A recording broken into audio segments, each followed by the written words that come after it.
Bonjour à tous, il est 13 h à Abidjan. Je vous donne les principaux titres de l'actualité. Le chef de l'État a regagné Abidjan hier. Le président Alassane Ouattara était en Angola où il a pris part à l'investiture du nouveau président. Son arrivée hier à l'aéroport Félix Houphouët-Boigny de Port-Bouët dans ce 13 h.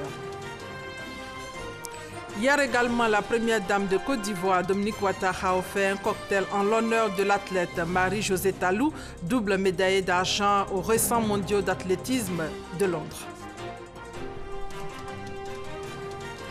Paiement de la dette intérieure, l'État décaisse plus de 734 milliards de francs CFA pour les fournisseurs. Tout d'abord, le palais présidentiel où un conseil des ministres se tient en ce moment. Le conseil examine plusieurs dossiers pour la bonne marche de la nation et pour le bien-être des Ivoiriens. La réunion est présidée par le chef de l'État. Le chef de l'État qui a regagné Abidjan hier après avoir pris part à l'investiture du nouveau président angolais. Le président Alassane Ouattara a été accueilli à sa descente d'avion par le vice-président Daniel Kablan-Duncan et des membres du gouvernement après donc la cérémonie de prestation de serment du nouveau président angolais. Le nouveau chef de l'État angolais s'est engagé à promouvoir la stabilité, le bien-être et le progrès social de tous les Angolais. Il succède ainsi à José Eduardo Santos qui s'est retiré du pouvoir après 38 ans de règne. Le point avec Herman Guivé. Voici l'image qui marque le passage de témoin et le début d'un quinquennat. José Eduardo dos Santos cède le fauteuil présidentiel après 38 années de fonction à João Lourenço, la tête de liste du MPLA, Mouvement populaire pour la libération de l'Angola. Le parti présidentiel est sorti grand vainqueur des dernières élections législatives avec 150 sièges remportés sur les 220 disponibles. Devant des milliers d'Angolais réunis à la place de la République, en plus d'une quinzaine de chefs d'État africains, au rang desquels le président ivoirien Alassane Ouattara. João Lourenço a prêté serment pour un mandat de 5 ans. Âgé de 63 ans, l'ancien ministre de la Défense promet d'être le président de tous les Angolais. Dans un contexte où l'Angola, grand producteur de pétrole, est confronté à une chute brutale des cours mondiaux depuis 3 ans, João Lourenço s'engage à être l'homme du miracle économique en lançant des politiques d'emploi et de lutte contre la pauvreté. Pour l'aider dans cette tâche, João Lourenço sera assisté de Bornito de Souza, le nouveau vice-président angolais, qui a également prêté serment lors de cette cérémonie. C'est donc une nouvelle page de l'histoire qui s'ouvre pour l'Angola, et le pays entend l'écrire avec la Côte d'Ivoire. En témoigne cette rencontre entre le président Alassane Ouattara et son homologue angolais suite à la cérémonie d'investiture. Une intensification des relations entre les deux pays pointe à l'horizon.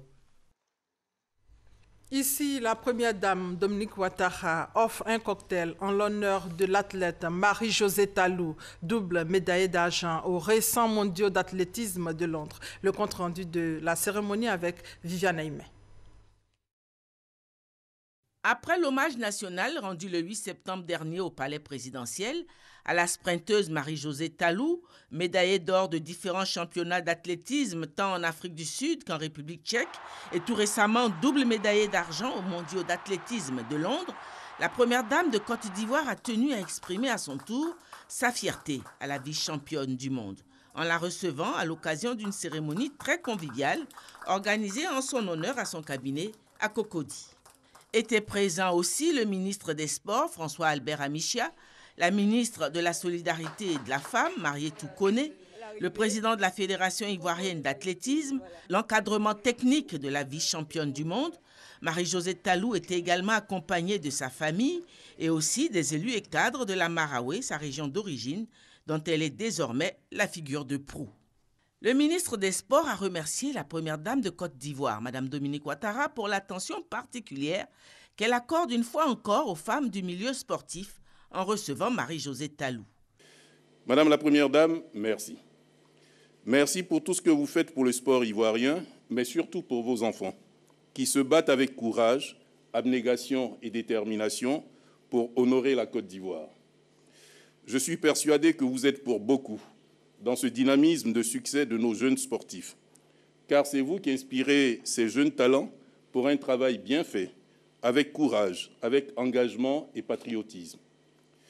Votre cœur généreux, votre discours aimable, votre présence permanente aux côtés des athlètes sont autant de choses qui les inspirent, surtout les filles qui ne cessent de faire honneur à toute la nation. La région de la Maraoué se sent honorée, valorisée et considérée par vos actes en faveur de nombre de ses enfants, a ajouté à son tour la doyenne Léopoldine Thiézan-Kofi à l'endroit de la première dame. Quand nous regardons autour de vous, nos enfants de nos régions sont autour de vous. Vous les avez adoptés. Que ce soit dans votre cuisine. Je pense à Jeannette depuis longtemps avec qui vous êtes. Quand je suis allée à François Ier, j'ai trouvé cette Jeannette des Oroflas chez vous, dans votre maison, depuis avant que vous ne soyez première dame. Je vois votre photographe, celui qui fixe vos images, qui est de Goïtafla. Ensuite, vous avez adopté Epiphane Zorobi, qui était dans une ONG au Congo, que vous avez fait venir et vous avez fait de lui aujourd'hui secrétaire national chargé de la bonne gouvernance. Aujourd'hui, c'est Talou que vous recevez, Talou de Zougonefla, de Genoula, de Goïtafla. Ce que nous allons faire comme geste à votre endroit n'est nullement pas à la hauteur de ce que vous représentez pour nous et ce que vous faites pour nous, pour les Ivoiriens, pour toute la Côte d'Ivoire. C'est Dieu seul, c'est lui seul qui vous le rendra par des grâces, des bénédictions et des élévations permanentes. Comme pour donner le meilleur d'elle, Marie-Josée Talou a offert ses 2 médailles d'argent gagnées de haute lutte à celle qu'elle considère comme son inspiratrice et son modèle, la remerciant pour son soutien et ses encouragements. Chère maman, je voudrais saisir l'opportunité qui m'est offerte d'être devant vous aujourd'hui pour vous dire de façon très personnelle et du plus profond de mon cœur, grand merci d'être pour moi en tant que femme, un modèle, une source d'inspiration qui me pousse toujours à aller de l'avant. La première dame lui a dit sa fierté. Je voulais te dire, ma chère fille, combien je suis fière de toi. Grâce à ton courage et ta détermination, mais aussi grâce au bon entraînement que tu as suivi, tu as su porter haut les couleurs de ton pays. Tu es une sprinteuse hors pair et les 2 médailles d'argent remportées aux 100 mètres et aux 200 mètres au championnat du monde à Londres en août dernier ne font qu'attester de ton talent. La nation ivoirienne tout entière te soutient et tout particulièrement mon cher époux, ton papa, le président de la République qui est ton premier fan, tout comme Muriel, Ruth, Cheikh et tous les autres. Tu donnes l'exemple à toute une génération de jeunes Ivoiriens qui te regardent avec admiration. Je t'encourage à persévérer et à poursuivre tes efforts afin de demeurer parmi les meilleurs au monde. Un échange de présents a aussi marqué cette cérémonie. Des pagnes tissées Kamanché de la région de la Maraoué ont été offerts par la famille, les élus et les cadres de la région à la première dame, ainsi que des vivres. De son côté, la première dame a offert des enveloppes pour l'encadrement technique de la sportive, pour sa famille et pour elle-même, pour un montant total de 9 millions de francs. Au niveau de la dette intérieure, l'État décaisse plus de 700 milliards de francs CFA pour les fournisseurs. L'annonce a été faite hier par le ministre de l'Économie et des Finances au cours d'une cérémonie de remise des documents attestant des paiements effectués en faveur des entreprises. Le reportage de Jean-Jacques Kwame, Allah. Le ministre de l'Économie et des Finances a précisé au cours de cette rencontre avec la Confédération générale des entreprises de Côte d'Ivoire, CGC, que les paiements effectués par l'État en vue du règlement de la dette intérieure s'élèvent à 734,88 milliards de francs CFA et se répartissent comme suit. 232,3 milliards sur instruction du Premier ministre a déjà été décaissé le 20 juillet au titre des ressources de l'eurobond. Ce paiement a profité à environ 3 940 entreprises.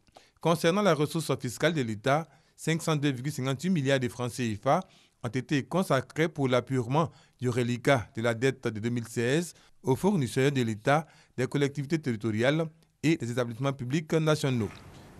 Au total, l'ensemble des paiements effectués par les postes comptables du Trésor de janvier à mi-septembre 2017 s'élève à 734,88 milliards de francs CFA et ont été réalisés au profit de plus de 5 000 entreprises. Ce sont les documents de ces transactions financières qui ont été remis au président de la Confédération générale des entreprises de Côte d'Ivoire. Jean-Marc Aka a félicité le gouvernement pour la transparence dans la gestion de la dette du secteur privé. Nous souhaitons que les choses soient indiquées de manière transparente quand c'est bien fait, et c'est le cas, et même quand il y a des difficultés, que nous puissions les aborder de manière totalement transparente, parce que nous savons tous qu'il s'agit de l'intérêt de notre pays. Le Trésor invite les entreprises, notamment les petites et moyennes entreprises, que les listes et programmes de paiement sont disponibles sur le site www.trésor.gouv.ci. À l'Assemblée nationale, au moins une vingtaine de projets de loi sur la table des parlementaires pour le dernier trimestre de l'année. Ces textes de loi seront analysés dans la période du 10 octobre au 22 décembre 2017. Le calendrier des travaux parlementaires a été donc adopté. Gabriel Zani. Le dernier trimestre de 2017 s'annonce très chargé pour les députés. Au moins 21 textes de loi analysés d'octobre à décembre. Ce mardi 26 septembre, réunis en plénière, les députés ont adopté le calendrier qui recense la planification des réunions en commission et des séances plénières. Lorsque nous avons un projet de calendrier, il y a des étapes que nous respectons. D'abord, la réunion de la conférence des présidents qui adopte au premier niveau. Ensuite, il y a le bureau de l'Assemblée nationale qui l'adopte et ensuite nous venons en audience publique. L'adoption se fait par vote. Mais avant d'adopter, les députés ont la latitude de dire ce qu'ils veulent sur le texte. Beaucoup de travail, mais selon les députés, le calendrier est tenable à condition de respecter les échéances. Nous avons à peu près 21 textes de loi qui seront soumis à la sagacité des députés que nous sommes. Et donc, ce qui augure donc des travaux importants que nous, en tant que députés, devons opérer dans l'intérêt des populations. Notre souhait serait que cette programmation soit respectée et que nous puissions véritablement adopter ces projets-là pour qu'ils puissent suivre le processus de leur mise en application. Les parlementaires devront analyser des projets de loi ordinaires et bien d'autres relatifs aux finances portant budget de l'État pour l'année 2018 et la ratification des ordonnances prises par l'exécutif. Concernant la sécurité, d'importantes quantités d'armes de guerre et d'importants matériels militaires ont été saisis. C'est une opération menée par l'état-major général des armées. C'est dans la commune d'Atekoubé. 4 individus ont été interpellés, nous dit Abou Sanogo. Les forces armées de Côte d'Ivoire mettent à exécution la décision de la haute hiérarchie militaire de démanteler tout le réseau de détention illégale d'armes. Le mardi 26 septembre, le centre opérationnel de l'état-major général des armées reçoit une information selon laquelle un groupe d'individus détiendrait des armes dans un sous-quartier de la commune d'Atekoubé. Une opération est immédiatement menée sur le site. La célérité des soldats dédiés à cette mission permet rapidement de mettre la main sur d'importants équipements militaires parqués dans un gymnase abandonné qui fait office d'entrepôt. Ces équipements sont saisis et transférés à l'état-major général des armées au Kangalieni afin d'être présentés au chef d'état-major général des armées. De ces matériels, on dénombre des roquettes propulsives à gaz RPG-7, des fusils d'assaut AK-47 Kalachnikov, des fusils mitrailleurs T-80, des fusils SIG, des fusils lance-grenades, des grenades offensives et défensives, des munitions de tout genre, des charges explosives, des obus, des portatifs de communication et de transmission, de fausses plaques d'immatriculation des véhicules administratifs et militaires, des chargeurs, un ordinateur, des tenues treillis, des brodequins noirs appelés communément Rangers, des photos d'identité en vrac, des cartes de membres du prétendu mouvement, appelé Groupement guerrier pour la dignité et la justice en Côte d'Ivoire, et un véhicule.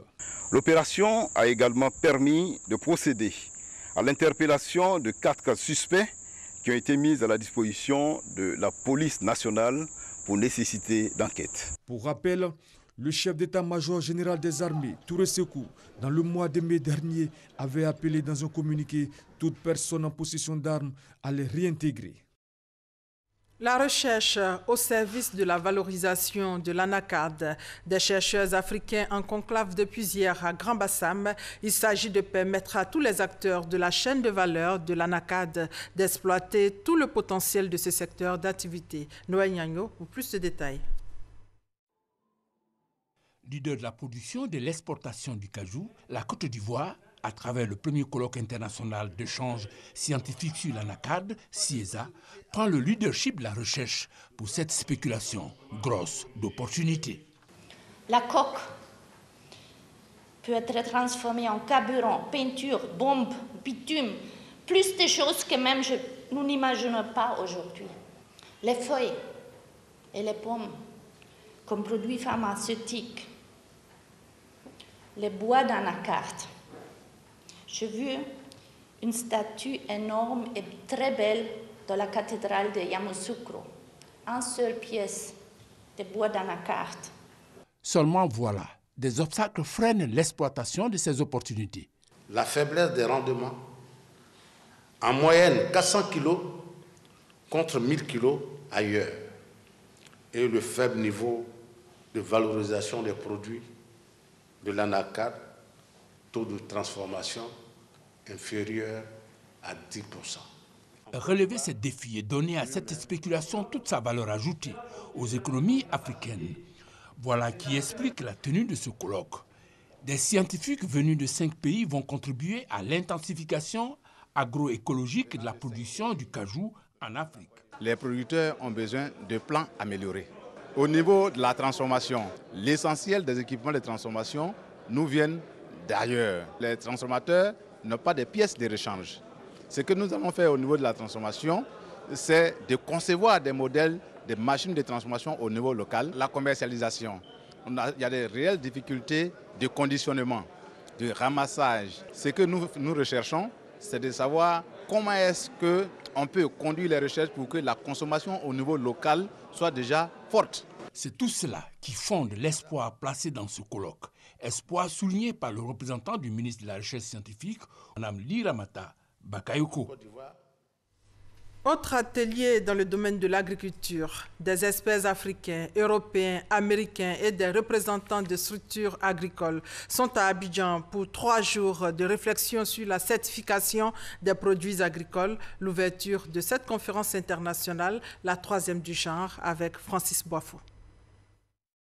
La certification est une procédure destinée à faire valider par un organisme agréé indépendant la conformité du système qualité d'une organisation à partir d'un référentiel de qualité officiel et reconnu. Dans le domaine agricole, cette notion se perçoit à 2 niveaux. Les certifications durables ont pour principale vocation de contribuer à la préservation et la conservation de l'environnement. De mon point de vue, la certification équitable va au-delà, avec un premium garanti, une prime aux producteurs, une liaison beaucoup plus directe entre les acheteurs et les organisations de producteurs. Au-delà de la certification, le thème de cette conférence internationale annonce la volonté des organisateurs d'intégrer d'autres variables dans le processus de certification des produits agricoles. Il faut aller au-delà de simples aspects commerciaux. La certification équitable doit être un levier du développement local, c'est-à-dire par le biais du soutien à des filières comme la filière cacao, on doit impulser des dynamiques de développement local. C'est pour ça qu'on doit renforcer les capacités de producteurs, c'est pour ça qu'on doit développer leur capacité de plaidoyer, de représentation des producteurs à la base, pour qu'ils puissent devenir des véritables acteurs du développement local et national. Cette rencontre, une opportunité pour certains producteurs de plaider pour un meilleur encadrement de leur filière. L'appel a été entendu par l'État de Côte d'Ivoire parce qu'aujourd'hui, notre café et cacao est en voie de certification. Et nous lançons aussi l'appel pour que le secteur qualité aussi soit certifié parce que c'est un secteur qui échappe à tous les contrôles. Tant que le qualité n'est pas certifié, nous serons toujours à la merci de l'acheteur. En plus du renforcement des capacités des organisations des producteurs, les participants africains, européens et américains vont échanger sur le financement des programmes de certification et la question de la sécurité alimentaire en Afrique. Cela pendant 3 jours. Le gouvernement ivoirien exprime sa compassion aux victimes des inondations à tout le pleu. Il faut rappeler que les pluies diluviennes qui se sont abattues sur les villes de Bangolo, Man, Guiglo et tout le pleu ont fait d'importants dégâts matériels. Le point avec notre correspondante Eve Boué. La ministre Maria Tukone dans le quartier Wongbaye de Bangolo. Elle constate des visu l'ampleur des dégâts causés par les inondations survenues il y a déjà plus de 3 semaines. Les traces marquant le niveau d'eau parlent d'elles-mêmes. Aucune perte en vie humaine, mais des maisons entières écroulées et ou inondées emportant biens matériels. Plus de 1500 victimes enregistrées. Aujourd'hui, les populations sinistrées reçoivent le soutien du gouvernement. Vivre, non-vivre et numéraire d'une valeur de plus de 26 millions de francs CFA offerts. Le président de la République, son Excellence Alassane Ouattara, me charge de venir apporter la compassion, le secours, le réconfort à nos frères du canton Zania. Après Bangolo, la délégation conduite par la ministre s'est aussitôt rendue à Man, apporter aussi soutien et réconfort aux victimes d'inondations. Ici, au quartier d'Oulabrou-Salgbé, l'un des sites les plus touchés, le quartier étant situé en bordure d'un cours d'eau, comme la plupart des autres quartiers sinistrés. Les ménages victimes de ces intempéries reçoivent des dons du gouvernement. Valeur totale, 21 millions de francs CFA. L'émissaire du gouvernement exhorte les populations vivant dans ces zones à risque de les évacuer avant que le pire ne se produise. De grâce, vous qui êtes concernés, quand on dit quitter les sites, quittez les sites. Parce que l'eau est très dangereuse. Quand on vous dit de quitter, quittez, préservez vos vies, préservez les vies de vos familles. Mettez-vous à l'abri. Mieux vaut prévenir que guérir. En effet, la menace n'est pas encore écartée. L'ouest du pays continue encore d'enregistrer de fortes précipitations. Le comité électoral de la MUJEFSI a publié les résultats de l'élection des délégués régionaux. Le dimanche dernier, les fonctionnaires et agents de l'État étaient appelés aux urnes pour désigner les 300 délégués régionaux de leur mutuelle. Extrait. Sur l'ensemble du territoire, les résultats du scrutin peuvent donc être présentés comme suit. Nous avons un total de 340 bureaux de vote avec 316 324 inscrits. Ils font donc apparaître le nombre de délégués régionaux suivants élus ce dimanche 24 septembre 2017. Je parle bien des délégués élus le dimanche 24 septembre et donc à l'exclusion des délégués régionaux qui sont nommés par la gendarmerie, la police et les forces armées du Côte d'Ivoire dans le cadre du processus spécial et qui vont venir compléter le nombre des délégués régionaux élus. La liste Solidarité-Égalité et dont la tête de liste est M. Mesmin Komoué se voit désigner 239 délégués régionaux. La liste Union Solidarité Espoir et dont la tête de liste est M. Mamadou Soro se voit désigner 5 délégués régionaux. Et la liste Disponibilité, Solidarité, Entente, qui est une liste d'envergure locale, puisqu'on ne l'a vu apparaître que dans une seule section électorale, se voit désigner 2 délégués régionaux. Dès demain, mercredi 27 septembre 2017, s'ouvre la période des recours qui va courir jusqu'au mardi 3 octobre 2017.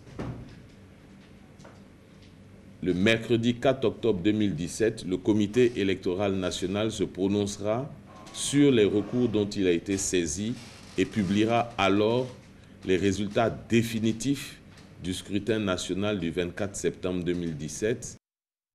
C'est la journée mondiale du tourisme. Le sujet retenu cette année est « Tourisme durable, un outil au service du développement ». La déclaration du gouvernement ivoirien avec Christian Mandé. Bienvenue à Côte d'Ivoire. Célébrer le 27 septembre de chaque année la journée mondiale du tourisme, édition 2017, coïncide avec l'année internationale du tourisme durable pour le développement. À l'occasion de cette journée, le gouvernement réaffirme sa volonté de faire du tourisme un secteur clé de l'économie ivoirienne. Dans la volonté manifeste de son Excellence, Monsieur le Président de la République Alassane Ouattara, de faire de la Côte d'Ivoire un pays émergent à l'horizon 2020, le tourisme apparaît dans l'industrie des services comme un facteur nécessaire au plein épanouissement de l'économie en construction. C'est pourquoi cette célébration sera articulée autour de 3 axes majeurs. Le premier consacré au tourisme en tant que moteur de croissance économique. Le second portant sur le tourisme et la planète, engagé vers un futur plus vert et écologique. Et le troisième portera sur le potentiel du secteur en vue d'améliorer la protection des cultures et la compréhension mutuelle. Pour le ministre Siandou Fofana, cette journée est aussi une opportunité pour la Côte d'Ivoire de dévoiler sa stratégie pour le secteur. Au sortir de cette commémoration, les résultats attendus sont la prise de conscience des acteurs sur l'importance du tourisme en tant que moteur de croissance économique, l'engagement des acteurs envers un futur plus vert, l'amélioration de la protection des cultures et l'acceptation du concept du vivre ensemble. Les festivités officielles de l'édition 2017 de cette journée auront lieu au Qatar. En Côte d'Ivoire, divers chefs-lieux de région et de départements célébreront également cette journée. Une autre journée célébrée, mais plutôt hier, c'est la journée mondiale de la contraception. Thème national de l'édition 2017, la jeunesse et la contraception pour l'émergence de la Côte d'Ivoire. En Côte d'Ivoire, la prévalence reste faible, elle est de 13%. Le gouvernement ivoirien a donc décidé de renforcer la sensibilisation. Les temps forts de la célébration officielle à Bouaké avec Kader Sogodogo dans nos prochaines éditions. Le ministre des Sports et Loisirs, assurant l'intérim de son homologue des Affaires étrangères, a reçu à son cabinet une délégation camerounaise. Le point avec Mamadou Kouassi. Une délégation camerounaise chez le ministre Albert François Micha, assurant l'intérim de son homologue des Affaires étrangères. La délégation conduite par le ministre de l'Agriculture et du Développement rural du Cameroun était porteur d'un message du président Paul Biya, son homologue de la Côte d'Ivoire, le président Alassane Ouattara. Un message axé sur le renforcement de la coopération entre les deux pays dans le domaine de la production du cacao. Son Excellence le Président de la République du Cameroun a autorisé pour que je vienne dans ce pays qui, en tant que ministre de l'Agriculture et du Développement rural, celui qui sert de référence en raison des performances dans ce domaine de l'agriculture en particulier. Nous sommes venus pour cette visite de travail et d'échange centrée sur un certain nombre des filières concernant la consolidation du développement, les filières cacao-café, la filière cajou. Le ministre des Sports et Loisirs a, au nom de son homologue des Affaires étrangères, rassuré son hôte de l'engagement de la Côte d'Ivoire à poursuivre sa coopération avec le Cameroun, surtout dans le domaine de la sécurité maritime et de l'agriculture. Avec Monsieur le ministre, nous avons abordé le problème de la sécurité maritime. Vous savez que c'est un sujet d'actualité. La sécurité elle-même sur le continent est un problème majeur. Ce sont tous ces points que nous avons abordés et je pense que tout cela montre l'excellence des relations qu'entretiennent nos deux pays, qu'entretiennent nos deux chefs d'État. La Côte d'Ivoire entretient des relations d'amitié et de fraternité avec le Cameroun depuis les indépendances. Une relation bilatérale axée sur plusieurs aspects, notamment dans le domaine de la santé, l'agriculture et la sécurité.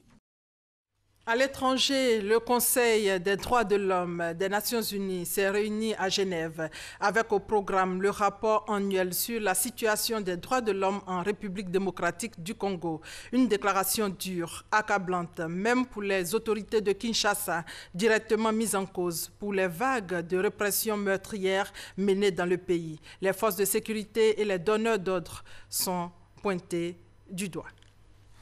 En France, le budget 2018 est présenté ce mercredi 27 septembre en Conseil des ministres. C'est le premier budget d'Emmanuel Macron, un vrai test de crédibilité pour le chef de l'État français, un moment où il va traduire en actes ses engagements de campagne. Et ici à Abidjan, comme tous les mercredis, il y a eu un conseil des ministres. Le conseil a examiné plusieurs dossiers pour la bonne marche de la nation et pour le bien-être des Ivoiriens. La réunion est présidée par le chef de l'État. Ce soir donc, la synthèse avec nos différents reporters. Et c'est la fin de ce 13h. Merci. Merci de votre fidélité.